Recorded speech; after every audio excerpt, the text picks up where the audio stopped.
Hello अस्सलाम वालेकुम guys, क्या हाल है। मेरा नाम मोहम्मद अरसलान इकबाल है। अब हम जिस वीडियो पर रिएक्ट करने लगे हैं इंडियन फनी मीम्स है।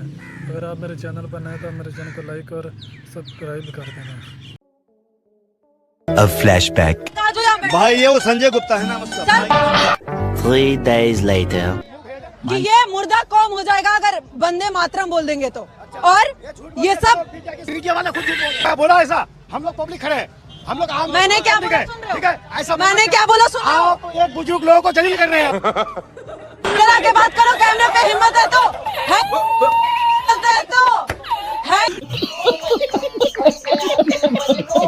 जहाँ पर भी बीजेपी की सरकार नहीं, वहाँ पर हिंदू कट रहा है और हिंदू अपने कर्मों के कारण कट रहा है। कैसा? कि जी सौरभ तो दे रहा है 25 रुपए के आलू, सलीम दे रहा है 20 रुपए के। कोई सेंस है इस बात की? अरे वो 25 के आलू को 20 में बेच रहा है, लेकिन ये भी तो देख कि वो पानी से नहीं धो रहा है, टॉयलेट से धो रहा है। अभी बदत है भाई, अभी बदत है। लेकिन जो धुरु राठी ने पटाखे वाला चैलेंज जो दिया था वो तुमने पूरा कर दिया। धुरु राठी के मुंह पे तुमने तमाचा मार दिया। लेकिन धुरु राठी ने एक और चैलेंज किया था कि खाने में गोबर नहीं खाना चाहिए, उसको कब कंप्लीट कर रही है? इसकी गारंटी मैं नहीं दे सकता। जब आप वंदे मातरम के लिए आवाज उठा रहे हो तो आपको राष्ट्रगान भी तो याद होना चाहिए। आप एक बार सुना दो, राष्ट्रगान तो सुना दो पहले। अरे मैं तो सुना दूंगा, अभी ये कैमरा बंद होगा सब सुनाऊंगा। ये गड़बड़ है बाबा। मैं ये आपसे कह रहा हूँ कि राष्ट्रगीत सुना दो। कैमरे के लिए तो बातचीत। हाँ मैं कह रहा हूँ, अगर मैंने सुना दी तो ये कहाँ फंस गया भाई मैं? हाँ सुनाओ। आओगे पक्का? नाम बताओ। मोहित अग्रवाल। मोहित अग्रवाल। आधार दिखा दो यार अपने एक बारी। आधार दिखा दो। क्या करो, नंगा होके दिखाओ? Video delete. हमको कहीं ले जाओ, लेकिन किसी का विवाह हो रहा हो वहाँ मैं नहीं जा पाता। अच्छा, क्योंकि विवाह क्षेत्र में, विवाह क्रम में सब सांसारिक क्रिया होती है। बात तो सही है। पता नहीं क्यों इतनी सांसारिक स्थितियों में मेरी इंद्रियां प्रसन्न नहीं होती। मैं अपनी स्थिति बताऊं। सुना आपने, ये शादी को मोह माया और फिजूल खर्ची बता रहे थे, लेकिन बाबा जी खुद करोड़ों की शादी कर मोह माया में फंस गए। हमको कहीं ले जाओ, लेकिन किसी का विवाह हो रहा हो वहाँ मैं नहीं जा पाता। क्योंकि विवाह क्षेत्र में, विवाह क्रम में सांसारिक क्रिया होती है। ऐसा नहीं हो सकता। क्यों इतनी सांसारिक? मेरी इंद्रियां प्रसन्न नहीं होती। मैं अपनी स्थिति बताऊं। हमको कहीं ले जाओ। हमारे यहाँ ऐसा ही होता है। यहाँ ड्रामा नहीं, डिलीवरी होनी चाहिए। तो फिर आप काहे ड्रामा कर रहे हो? ये क्या बात करते हैं यार? आप भी डिलीवर करो। आपने कहा था 2024 तक बुलेट ट्रेन आ जाएगी, डिलीवर क्यों नहीं की अभी तक? 2022 तक किसानों की आय दुगनी हो जाएगी, डिलीवर क्यों नहीं हुआ अभी तक? क्या करे जा रहे हो बे, क्या करे?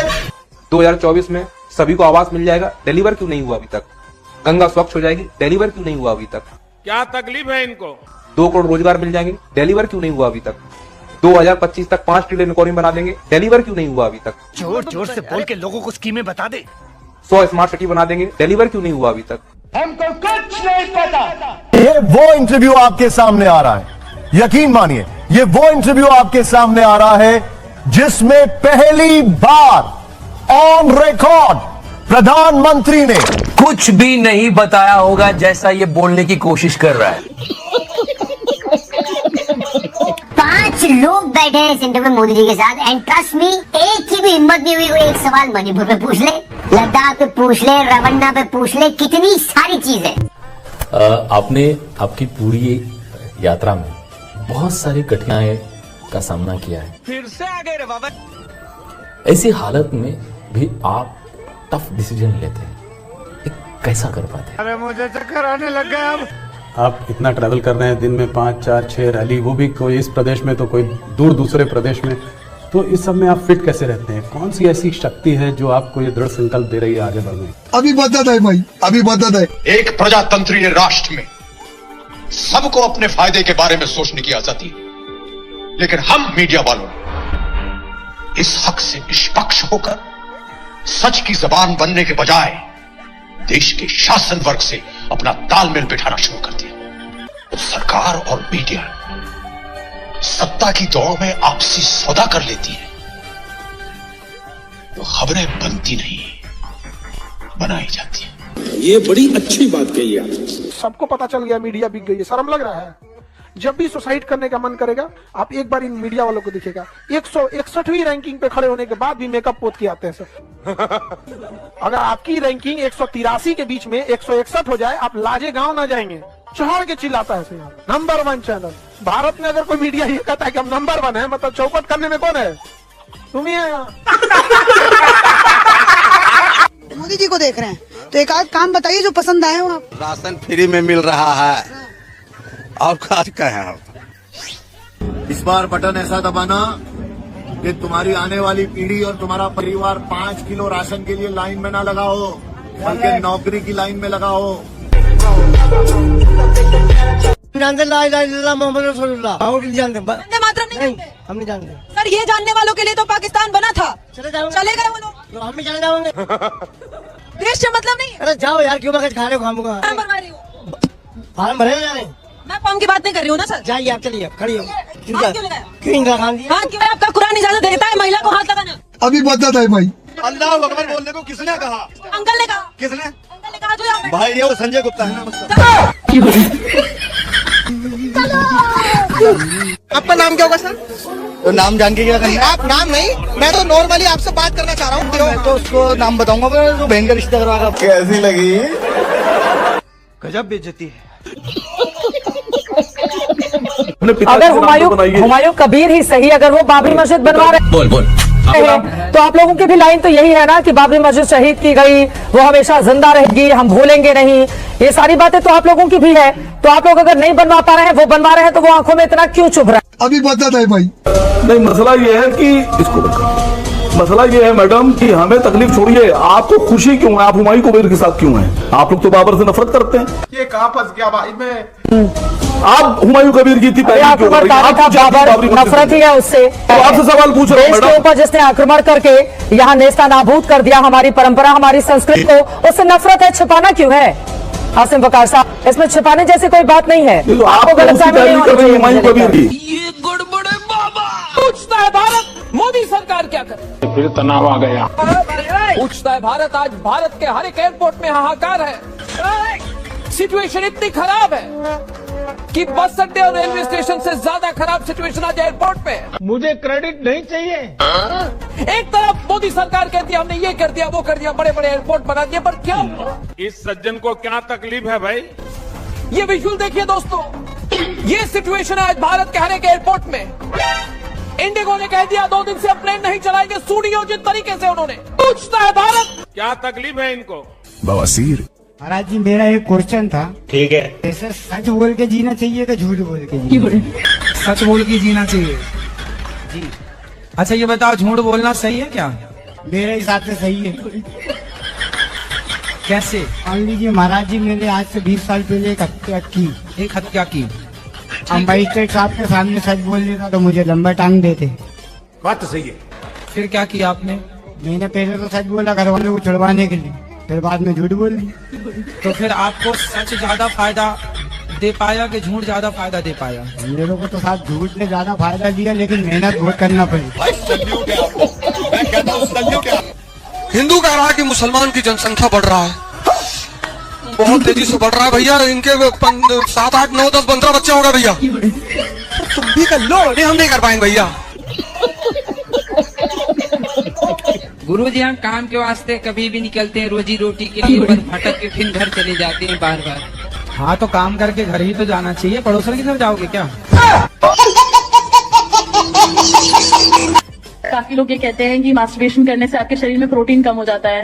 ये बहुत ही बकवास बात है, क्योंकि सीमेन में बहुत कम प्रोटीन होता है। मतलब आप बाल्टी भर सीमेन निकालें तो शायद थोड़ा सा फर्क पड़े। क्या नाम है बेटा? जी बाबा जी, अमित नाम है बाबा जी। कहाँ से हो? जी गुजरात अहमदाबाद से बाबा जी। समस्या क्या है? बाबा जी 3 महीने से बेरोजगार हूँ, बड़ी दिक्कत परेशानी में चल रहा हूँ, घर में काफी सारी प्रॉब्लम है। शादी होगी बेटा? जी बाबा। कितने साल हुए? 7 साल हो गए बाबा जी। आद मारती है बीवी? आद मारती है बीवी? जी बाबा जी। आद मारती है? जी बाबा जी, मारती है बाबा जी। सुनते हो? नहीं बाबा। कृपा वहीं अटकी। घर जाना है, मूली लेके जानी है, रोज लेके जानी है। बीवी पाग मारेगी, कृपा बख्श। कल्चर के नाम पर आप उस मुस्लिम कट्टरवाद को प्रमोट करते हैं। कौन सा कट्टरवाद? यही कट्टरवाद सर। अगर कोई सेकंड वाइफ का कट्टरवाद हो गया? क्यों? बिल्कुल हुआ। क्या हुआ? क्यों होगा? क्यों नहीं है? कैसे नहीं है कट्टरवाद? अच्छा ये बताइए, जो बीजेपी के बड़े बड़े नेता हैं, उनकी पत्नी उनके साथ क्यों नहीं रही थी? मतलब अब थाली मारो। मैं मोदी जी के साथ 2003 से काम कर रहा हूँ, वैसे तो 2080 से काम कर रहा हूँ। गुजरात में 1 लीटर पेट्रोल 57 रुपये यानी 97। 57 रुपये यानी 97। कि मोदी जी ने जो काम किया, सबसे बड़ा गुजरात में एक सबसे अच्छा काम कि पहले यहाँ के लोगों का दिमाग खाली किया और उसके अंदर गोबर डाल दिया। गोबर। नरेंद्र मोदी इज सुरेंद्र मोदी। वो नरों के ही नेता नहीं, अब सुरों के भी नेता है। क्या बोले मैं समझा नहीं। इसलिए भगवान भी शुभ सोच रहा है, इस बात को समझना चाहिए। मोदी जी नरों के ही नेता नहीं, नरों के ही राजा नहीं, सुरों के, देवताओं के भी राजा। इस तरीके की भाषा बनती है। आज भारत दुनिया में मोबाइल फोन का दूसरा सबसे बड़ा निर्माता है।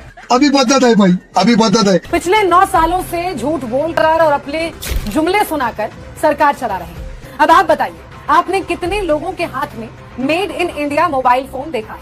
ज्यादातर लोगों के हाथ में Oppo, Vivo, Redmi, Realme, Apple, Samsung यही नजर आता है और ये सारी कंपनियां विदेशी।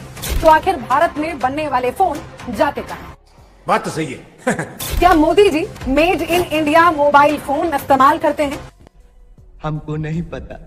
नेहरू जी वंदे मातरम पर समझौता कर लिया। आप में हिम्मत है तो भविष्य की बात करिए, हिम्मत है तो बात करिए कि बेरोजगारी क्यों है। जिन्ना को वंदे मातरम से दिक्कत थी और जिन्ना के मुन्ना को भी वंदे मातरम से दिक्कत है। हमें वंदे मातरम से एनर्जी मिलती है। अगर हम अतीत की बातें नहीं करेंगे तो कौन सी बातें करेंगे? सिर्फ ध्यान भटकाना है जनता का। बेरोजगारी, महंगाई, आपकी समस्याएं जो 9 करोड़ रुपया ये खर्चा है एक दिन के पार्लियामेंट सेशन का। 2.5 लाख रुपए से ज्यादा पर मिनट खर्च होते हैं। और कल क्या डिस्कशन हुआ पार्लियामेंट में? That who loves the most Vande Mataram. Right wing is trying to prove that Congress is a Vande Mataram विरोधी पार्टी। ठीक है, मान लिया। अब एक लाइन में खड़ा करो अपने सभी एमपी और एमएलए को और बोलो कि पूरा वंदे मातरम सुनाए। वंदे मातरम छोड़िए, राष्ट्रीय गान ही पूरा सुना दें, वो भी बड़ी बात है। अरे बाप रे, ये तो धोती खोल रहा है। जब राइट विंग के लीडर्स वंदे मातरम पर अपना आर्ग्यूमेंट दे रहे थे, look at the reaction of Om Birla. He is laughing and enjoying the session. But जब फाइनली प्रियंका गांधी ने कुछ लॉजिकल आर्गुमेंट दिया, बुनियादी मुद्दों पर बात करी, तो बीजेपी के लीडर्स ऑफेंड हो उससे पहले ओम बिरला बीच में बोल पड़े। दिल्ली का बढ़ता पॉल्यूशन, तेजी से फैलता cancer, education, health sector, paper leaks, women safety, unemployment, क्या ये वो मुद्दे नहीं है जिसके लिए हमने इनको इलेक्ट किया है? 9 करोड़ रुपए प्रतिदिन का जो खर्च होता है वो पैसा टैक्स पेयर्स का है और उन रुपयों से हिस्ट्री पर डिस्कशन हो रहा है, नेहरू, बाबर, अकबर, बीरबल पर डिस्कशन हो रहा है, जबकि वर्तमान में आपके लगे पड़े हैं। नेहरू जी के बारे में काफी देर चर्चा चली। ठीक है, मान लिया कि वो अपने समय में काफी सारे फैसलों में गलत रहे होंगे, but do not forget that he was the man जिन्होंने आईआईटी, एम्स और इसरो जैसे ऑर्गेनाइजेशन का फाउंडेशन रखा। मैं लेफ्ट या राइट किसी भी साइड से एक्सट्रीमिस्ट नहीं हूँ। एक बात याद रखना आप सभी लोग, सरकार हमेशा जनता की बनती है। जनता अगर अंधविश्वासी है तो सरकार अंधविश्वासी होगी। जनता अगर बेवड़ी है तो सरकार बेवड़ी होगी। जनता अगर चोर है तो सरकार चोर होगी। जनता अगर भ्रष्ट है तो सरकार भ्रष्ट होगी। जनता अगर तार्किक और शिक्षित है तो सरकार भी तार्किक और शिक्षित होगी। जनता अगर जन कल्याण करती है, एक दूसरे का सहयोग करेगी, तो सरकारें भी एक दूसरे का सहयोग करेंगी। इसीलिए ऐसी सरकार चुनो जो तुम्हारा कल्याण करे। तो उसके लिए हमें आपस में तालमेल बिठाकर रखना पड़ेगा, लड़ाई बंद करनी पड़ेगी, जात पात से ऊपर उठना पड़ेगा, हिंदू मुस्लिम से ऊपर उठना पड़ेगा, बच्चों को शिक्षा देनी पड़ेगी, जो हमारे युवा है उनको तार्किक बनाना पड़ेगा, तब हमारे बच्चों की बुद्धि जगेगी। भारत में लोग राजनीति कर रहे थे, हमारी सरकार, कांग्रेस की सरकार, बीजेपी की सरकार। दुबई का राजा जो था, ये फ्लाइट पकड़ हांगकांग, कहा कि जितनी फैक्ट्री जानी है, जितना ऑफिस चाहिए, हम सेम बिल्डिंग बना के आपको देंगे दुबई में। इतना डेवलप किया दुबई ने, जहाँ की सारी कंपनियां सारे की सारी कहां शिफ्ट हो गई सर? दुबई से। जहाँ केवल रेगिस्तान होता था, देखते देखते पूरी दुनिया में आगे कौन निकल गया? दुबई। बड़े बड़े कंपनियों की मीटिंग ऑफिस दुबई, कोई भी बड़े बिजनेस डील होगा दुबई। इवन भारत में कोई अमेरिका से कोई भी सामान लिए, दुबई एयरपोर्ट पर पहले जहाज उसको क्या करेगा? उतारेगा, उसके बाद दूसरे जहाज से यहाँ लाएगा। आप बताइए, हम लोग इन्हें अंडमान निकोबार में नहीं बुला सकते थे? दुबई में भी समुद्र का बीच है, किनारा है, जहाँ भी समुद्र, लेकिन ना हम लोग क्या करेंगे? कांग्रेस बीजेपी। अगर आपको वीडियो पसंद आता है तो लाइक, शेयर एंड सब्सक्राइब जरूर करें और इस वीडियो के बारे में आपका क्या ख्याल है नीचे कमेंट बॉक्स में अपना राय जरूर